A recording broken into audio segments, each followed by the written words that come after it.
big hello and a very warm welcome to My Story with me, Sonali Krishna. Today I'm joined by a man who is known for his grace and humility, a man who has simplified classical dance, and a man who is known to weave the natural, the artistic, and the human seamlessly. He's known as the Kathak legend, and that's correct. I'm talking about none other than Pandit Birju Maharaj Ji. Thank you so much, Maharaj Ji. This is truly my pleasure to join you at your humble abode to talk about your life journey. जी जी जी तो आपका जन्म लखनऊ में हुआ था? लखनऊ बिल्कुल और आप ओनली सन थे? आपके घर में तीन जी, सिस्टर्स जी, थे? जी, जी। और मैंने सुना है कि आपको कलाकारी विरासत में मिली, कि आपका पूरा परिवार। जी हाँ, इसी में मैं लखनऊ में मेरा जन्म है और हमारे जो बाबा थे परबाबा दुर्गा प्रसाद ठाकुर प्रसाद जी नवाब वाजिद अली शाह के दरबार में कोर्ट डांसर थे। ओके। और उन्होंने ही बुला लिया। तो हम लोग सब वैसे इलाहाबाद के पास 35 किलोमीटर 35 किलोमीटर हड़िया गांव है, विलेज। ओके। और उसमें एक विलेज का नाम है किचकिला। अभी मेरा दादी का जो चौरा है ना, यानी कि सती हो गई थी दादी, तो अभी तक वो स्थान है। और एक तालाब है, तालाब का नाम है कथकों का तालाब, यानी कथक लोगों का तालाब। ओके। तो गांव का बच्चा भी जानता है कि ये कथकों का तालाब है। तो मैं गया था देखने और दर्शन करने की, भाई मेरी पूर्वजों की जगह है। तो वहाँ 989 हाउसेस थे कथक लोग। ओके। तो उसको ही गाता था, कोई सारंगी बजा रहा, कोई तबला बजा रहा, कोई कथा कह के नृत्य करता था। जो कथा कह के नृत्य करते थे उसी को कथक नाम से जाना गया। तो जो कथक वाले जो थे कि उन्होंने कृष्ण कहा तो कृष्ण करके बांसुरी पकड़ ली, कृष्ण ने दिखाई। राम कहा तो राम की तो कह के धनुष पकड़ा, आशीर्वाद दिया। या सीता कहा तो घूंघट खींच लिया, सीता ने झांक लिया। अच्छा, गांव में कथा ज़्यादा थी, यानी कृष्ण की कथा, राम की कथा, शिव की कथा। एजुकेशन भी था, पढ़ाई, स्कूल थे स्मॉल, बट बच्चों के एजुकेशन के लिए ये एक माध्यम भी था। अच्छा। संगीत नृत्य। अच्छा। कि राम की कथा कह रहे हैं तो राम के बारे में पता लग रहा है। तो ऐसे ऐसे करके अनेक हमारे यहाँ के कलाकार जो थे गांव के, तो सब लोग नवाब साहब ने बड़ा पसंद किया, क्योंकि इसमें कृष्ण की छेड़छाड़ सखियों के साथ हुआ करती थी। तो वो अपनी बेगमों के साथ छेड़छाड़ करते थे और उनको मज़ा आता था कृष्ण की कथा सुनने में, कि उन्होंने आके ऐसे छेड़ लिया, उन्होंने ऐसे कर लिया, उन्होंने हाथ पकड़ लिया, बाँह छुड़ा ली, वगैरह वगैरह। तो इसलिए उनको बड़ा आनंद आता था। तो मेरे बाबा को मकान भी दे दिया। अच्छा। घोड़ा गाड़ी दे दी और कहते थे महाराज बस आप शागिर्द बनाइए, अच्छे अच्छे, खुद नाचिए। यही काम था और कोई चिंता नहीं थी। तो उसी घर में हमारा जन्म हुआ और मैं आई एम सो लकी कि मैं उसी में बॉर्न हुआ। और डफरिन हॉस्पिटल में पैदा हुआ था, अभी तक वो नाम है डफरिन हॉस्पिटल। उसमें और लड़कियां पैदा हुई थी, तो मैं एक लड़का पैदा हुआ उस वाले कमरे में। तो उन्होंने जो नेबर थे उन्होंने कहा कि भाई ब्रिज के मोहन पैदा हुए, ब्रिज के मोहन यानी कि सखियों के बीच में एक लड़का हुआ है। अच्छा। तो वो कृष्ण हुआ। तो उन्होंने कहा इसका नाम ब्रिजमोहन रख दो। भाई घर में तो बिरजू बिरजू बेटा, बिरजू भैया, और हमारे दोस्त लोग तो ए बिरजू ऐसे बुलाते थे। तो शुरू से घर में माहौल, तालीम खाना, लखनऊ का घर, सुबह 4 बजे से घुंघरू बज रहे हैं, तबले बज रहे हैं। तो मैं 3.5-4 साल का रहूँगा बस। तो अम्मा से को मैं भी जा रहा हूँ देख। अब कमरा बड़ा वाला था वहाँ, तो जाऊँ तो बहुत से लोग नाच रहे हैं, तमाम लोग नाच रहे हैं। तो नाच रहे, तो उनको देख के मैं तबले पे कभी हाथ मारूं, कभी मैं अम्मा को आके कहूँ कि मुझको भी आता है, तो मैं गिर पड़ता था क्योंकि उतना कंट्रोल नहीं था। तो अम्मा कहें कि जब बड़े हो जाओगे तब नाचना, अभी तो तुम छोटे हो, पाँव में अभी दम नहीं। पर रुचि मेरी बनने लगी जो उसी वक्त से। अच्छा। और पिताजी को ये लगा था कि मैं रिदमिक बहुत हूँ। तो एक तो उनको एडवांटेज हुआ ना कि मैं रिदम जानता हूँ। बस फिर तो बस रोज़ देखना और अम्मा को आके दिखाना कि मुझको भी आता है। तो धीरे धीरे धीरे तालीम ऐसी होती रही। पिताजी हमारे अच्छन महाराज लच्छू महाराज थे, बॉम्बे फिल्म्स, कलकत्ता फिल्म्स, पाकीज़ा, मुग़ल आज़म वगैरह वगैरह बहुत सी फिल्म की। तो 8-9 साल तक आपको ये पूरा आ चुका था? जी हाँ, बस मैं 9.5 साल का रहा हूँगा। तो उस बीच में पिताजी को लू लग गई थी। लू की वजह से प्रोग्राम करने गए थे हम, मैनपुरी एक जगह है, तो बैठ के नहाने लगे कुएं के ऊपर, मैंने बाहर, और गर्म हवा चल रही थी, तो वो बड़ा ख़राब असर हो गया उनके, तो बुखार उनको हो गया। तो शाम को कह लगे देखिए भाई मेरे बेटा नाचेगा, मैं बैठ के थोड़ा सा भाव करूँगा। उसी वक्त से उनको मतलब थोड़ा सा लगने लगा था कि तबीयत ठीक नहीं है। कुछ समय रहे लखनऊ में, फिर उनकी डेथ हो गई थी। तो जब उनकी डेथ हुई तो आप पे और आपके अम्मा पे क्या कठिनाई आपको गुजरना पड़ा? बहुत ज़्यादा, क्योंकि पहले तो बहुत कुछ था। 9-9 लाख हार के डब्बे देखे मैंने, 3 लाख के, इसमें हार था, इसमें पन्ना था, इसमें हीरा था। अम्मा बेचारी कहानी सुनाती थी, तो मैं तो डिब्बा देखा, मैं चीज़ नहीं। और ऐसे ऐसे घर धीरे धीरे ख़त्म होता गया, सारी चीज़ें हट गई। अब किस वजह से हटी हो तो बहुत कारण मुझे मालूम नहीं, पर बहुत कुछ दोस्तों ने भी धोखा दिया, महल्ले के दोस्तों ने कुछ चीज़ें रख ली, कुछ चीज़ें हटा दी, और यह हालत हो कि कर्जा होने लगा घर पे। साड़ी जला के, उसके पाउडर को जला के, चांदी निकाल के बेच के, उससे राशन पानी होने लगा।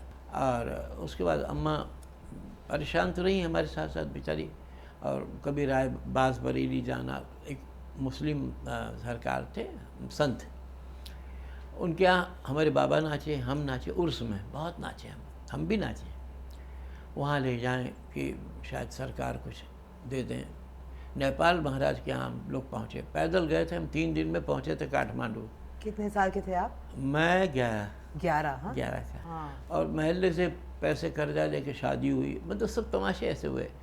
खाने के लिए ज़रा दिक्कत होने लगी, फिर क्या पहनूं। अब अच्छा, मेरे शुरू से बचपने से मेरे अंदर ये कभी नखरा रहा नहीं कि ये नहीं खाऊंगा वो नहीं खाऊंगा।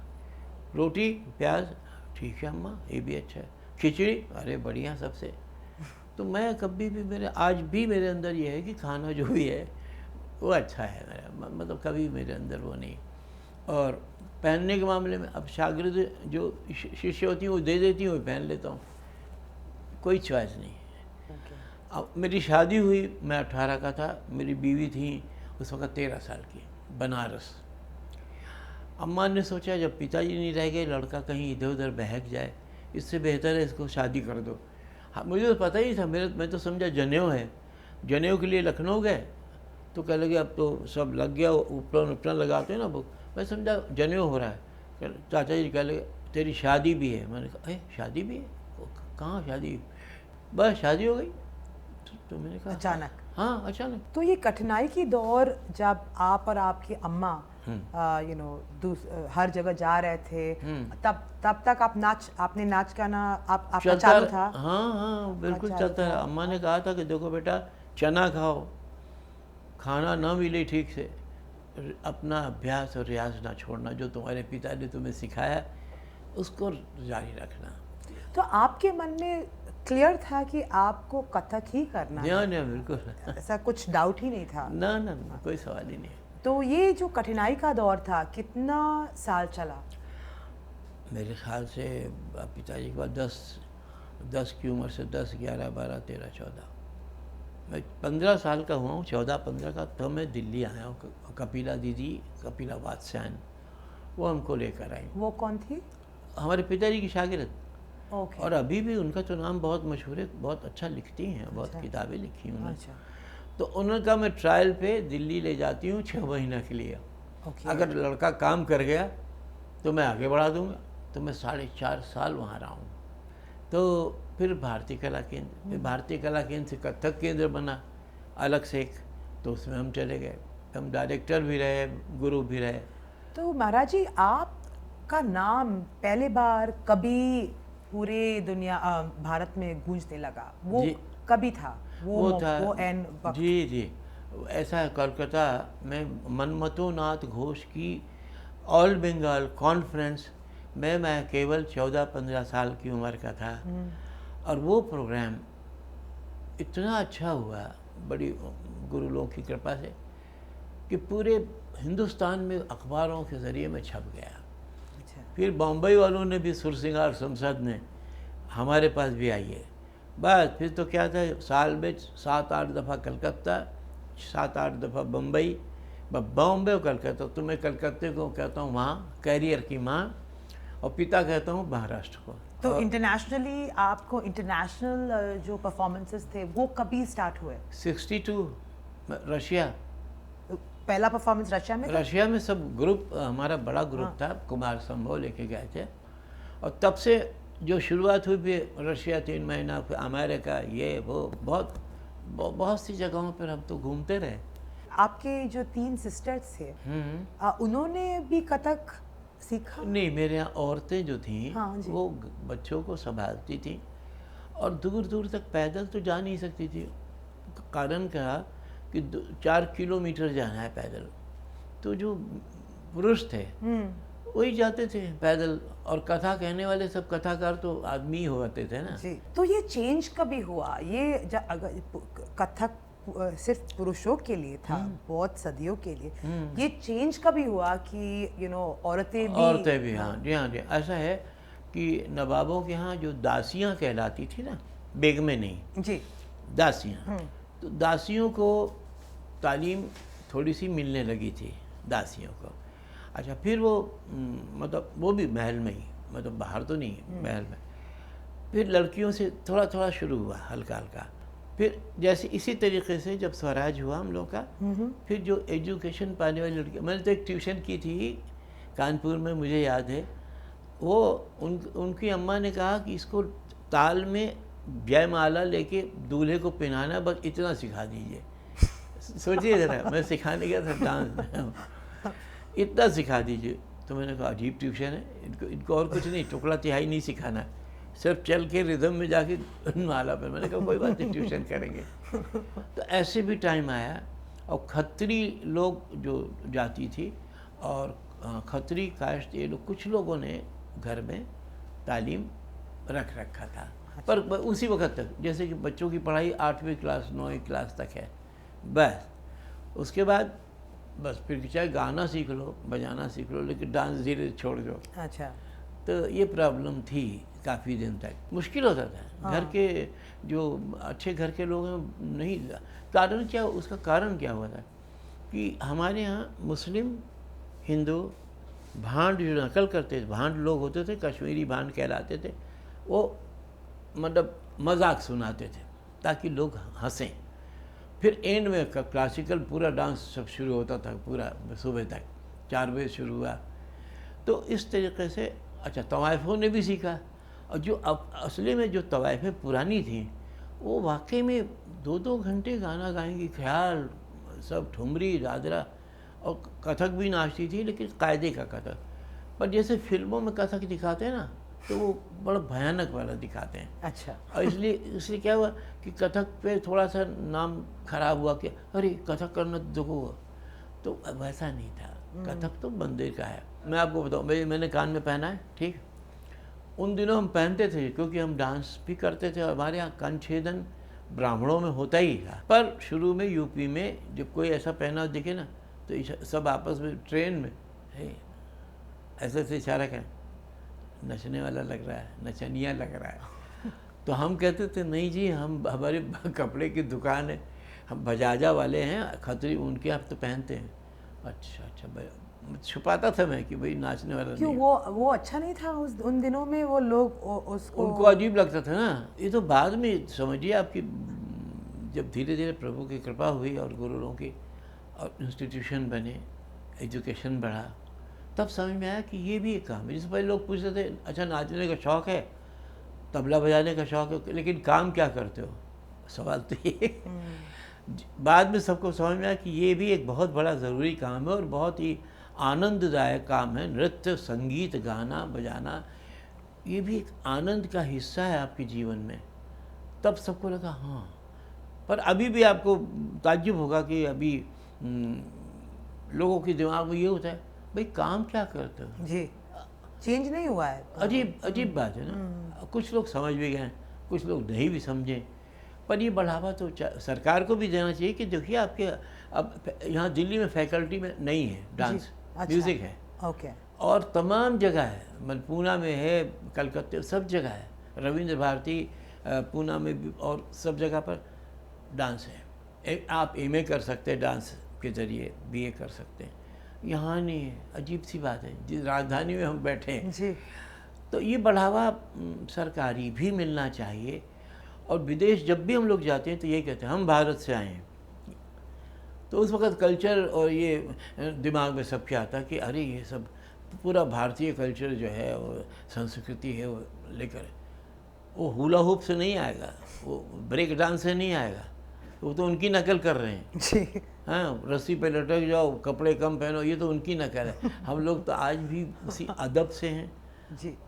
माँ बाप की इज्जत कैसे हम प्रणाम करते हैं, पैर छूते हैं, हाय हेलो नहीं है।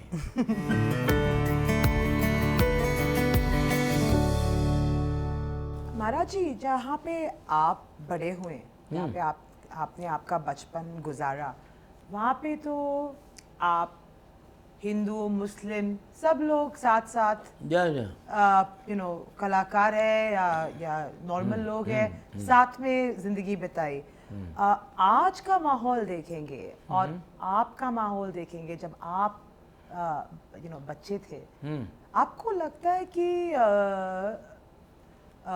हमारा जो नजरिया है सबको सब जैसे हम देखते हैं एक जैसे, वो अभी बेहतर हो गया है कि वर्स हो गया है?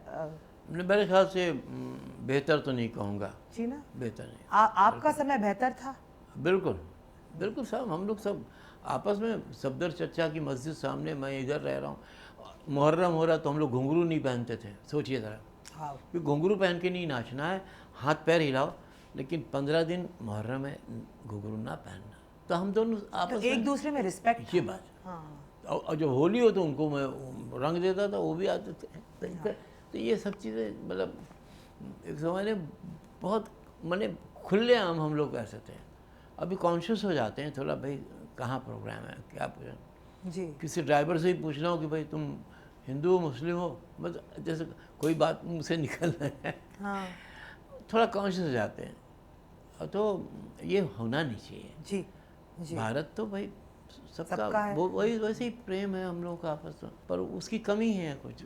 अब वो तो किस वजह से कमी है, तमाम लोगों की वजह से कमी है, या वो कहना बड़ा मुश्किल है। आपने कथक को तो वर्ल्ड स्टेज में आप लेके गए हैं, आपका नाम भी गूंजता है, लेकिन जब आप आज कला देखते हैं, लेट्स से बॉलीवुड सिनेमा में, आपको क्या लगता है कि हमारा जो आर्टिस्टिक एवोल्यूशन है, भारतीय आर्टिस्टिक एवोल्यूशन, हम इवॉल्व हो रहे हैं, हम हमारी कला को बेहतर कर रहे हैं, कि आपको लग रहा है कि जो पहले का समय था, पहले पीढ़ियाँ ने ज्यादा किया कला के लिए और जो नई पीढ़ी है वो कम कर रही है? हाँ बिल्कुल, बहुत सही कह रहे हैं आप। देखिए पहले शुरू में बैजंती वाला से लेके वहीदा रहमान, हेमा मालिनी, सबके कोई डांस सीक्वेंस वगैरह इस तरह के आते थे कि इनके जो डांस है ना, भाई भरतनाट्यम दिखे, कथक दिखे, यहाँ तक कि कॉमेडी शो में कॉमेडियन किशोर कुमार वगैरह, महमूद, हाँ, कथक के मूवमेंट करके कॉमेडी करते थे, लेकिन तत्तदंदन किशोर कुमार हाफ टिकट में बोले, महमूद नाचे हैं बाकायदा, क्योंकि मुमताज़ अली उनके जो फादर थे वो कथक करते थे। तो पहले वाले फिल्मों में लक्ष्मी महाराज जी तो हरदम अच्छे अच्छे भाव दिए, मुग़ल आज़म में पूरा कथक ही हुआ है। अब जो है ना, अब पता नहीं क्यों असर ऐसा पड़ गया कि जब तक वो 500 डांसर 250 डांसर कूदेंगे नहीं, हिलेंगे नहीं, पता नहीं जो उनकी अंदर की, जैसे वहीदा रहमान का खाली 14वीं का चांद एक गाना था, सिर्फ वो उनके बाल खुले और सिर्फ आँख, चेहरा यूँ करके आँख उठाइए, वो आँख उठाने में ऐसा लगा पता नहीं क्या ब्यूटी आ गई है। अब शायद आजकल की हीरोइन में वो ताकत नहीं है, कॉन्फिडेंस नहीं है शायद। पर माधुरी तो हमारी बड़ी फेवरेट है भाई, वो तो बहुत अच्छा करती भी हूँ, और उसके बाद मुझे सोचना पड़ रहा है कौन अच्छा है बहुत उसके अलावा। उसके अलावा मुश्किल है। आपका जो लीनिएज है, जो आपका कथक का लीनेज अभी तक जो है, हम्म। आपके बाद कौन उसको आगे ले जाएगा? ऐसा है कि देखिए अब हमें 48 ईयर्स 50 ईयर्स हो गया। शाश्वती सेन हमारी शागिर्द हैं, जी, ऑफ कोर्स। बंगाली हैं, उनके घर में सब डॉक्टर रहे हैं, वो बाग डॉक्टरी छोड़ के सिर्फ डांसर हो गई। जी। पूरी सेवा कला आश्रम की पूरी सेवा, उसके लिए दौड़ना झूठना ये करना वो। अब कला आश्रम की एक बिल्डिंग भी बन रही है, सबसे मांग रहा हूँ। अब मैं तो आपसे ही मांगूंगा, मुझे दो थोड़ा मदद दो भाई, मैं तो अब सबसे मांग रहा हूँ, सबसे मांग रहा हूँ। क्यों, गवर्नमेंट ने कुछ गवर्नमेंट को कहा है, अब देखिए टाइम नहीं है? हाँ, अब देखिए अगर शाहरुख खान होता, अगर मैं सलमान खान होता, अगर तो मैं किसी को बोलता ही नहीं भाई, एक फिल्म करते हो गया काम। जी। पर मुसीबत अब देखिए गेम का, देखिए एक बॉल पे कहने लगे उसको 50 लाख दे दो। मैं यहाँ इतने टुकड़े तिहाई धा और ता मार रहा हूँ, कितने लोगों को खुश कर रहा हूँ, वो धा ता से कुछ नहीं हो रहा। हमारे कृष्ण जी बेचारे फीके हो गए, नज़र बनाते बनाते सखियाँ सब परेशान हो गई। वो तो कहने को था कि इक्वली आप अगर देखो ना, सब खाली गेम को ही बढ़ावा दोगे भाई, नहीं। सरकार को चाहिए भाई गेम तो देखो, तुम देखो यार, हम कौन मना कर रहा है, उनको तुम आसमान में चढ़ा दो, पर इधर भी तो देखो, हम लोग भी तो जीवन दे रहे, जीवन पूरा लाइफ दे दिए।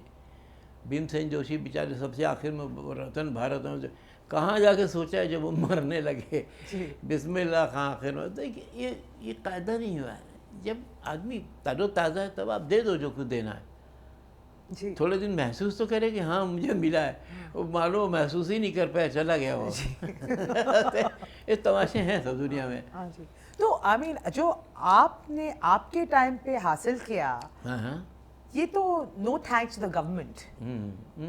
गवर्नमेंट का कुछ हाथ नहीं था आपको बढ़ावा देने में, सब आपने खुद किया है। जी हाँ जी, ये सब गवर्नमेंट से मतलब नहीं। तो गवर्नमेंट ने भाई एक ही गलती की, मुझे पद्म विभूषण दे दिया। एक ही गलती की उन्होंने। पर वो मिलने के बाद भी मैं वही कथक नाच रहा हूँ, ताते ही तक नहीं मिलता तो भी नाचता, तो इसलिए वो मुझे बहुत फर्क नहीं है। मैं वैसे ही हूँ। हम लोग ट्रेडिशन रखते हुए उड़ान भरते हैं। अब आपको एक तिहाई सुनाऊंगा आपको।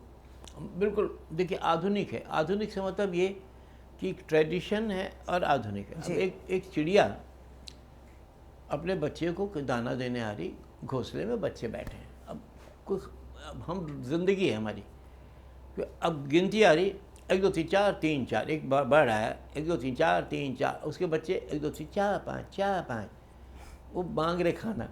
1 2 3 4 3 4, 1 2 3 4 5 4 5, 1 2 3 4 5 6 5, 1 2 3 4 5 6 7 8 10। वाह, गिनती है, बट उसके पीछे जीवन है।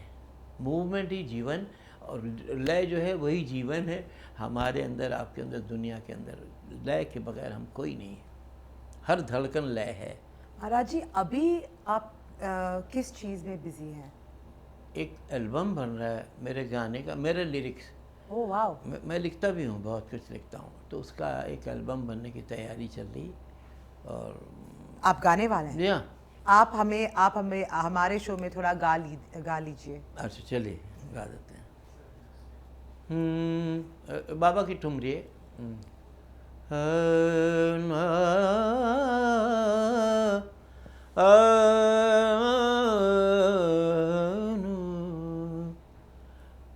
कान्हा मैं तो से हारी छोड़ो सारी, कान्हा मैं तो से हारी रे छोड़ो सारी, सुनो बिहारी नहीं मैं दूंगी तोहे गारी, सुनो बिहारी नहीं मैं दूंगी तोहे गारी, कान्हा मैं तो से हारी छोड़ो सारी।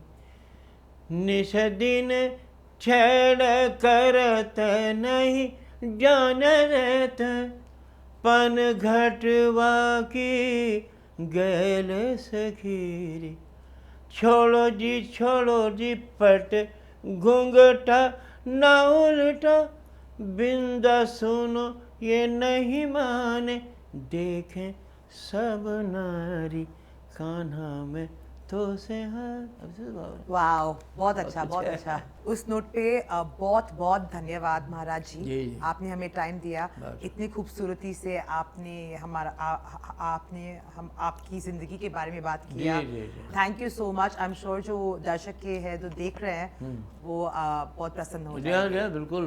Thank you very much. चलिए, आपके चैनल के तमाम लोगों को, आपको सबको मेरी शुभकामना, ईश्वर करे खूब अच्छा अच्छा काम करिए, बस हम तो ये चाह रहे हैं।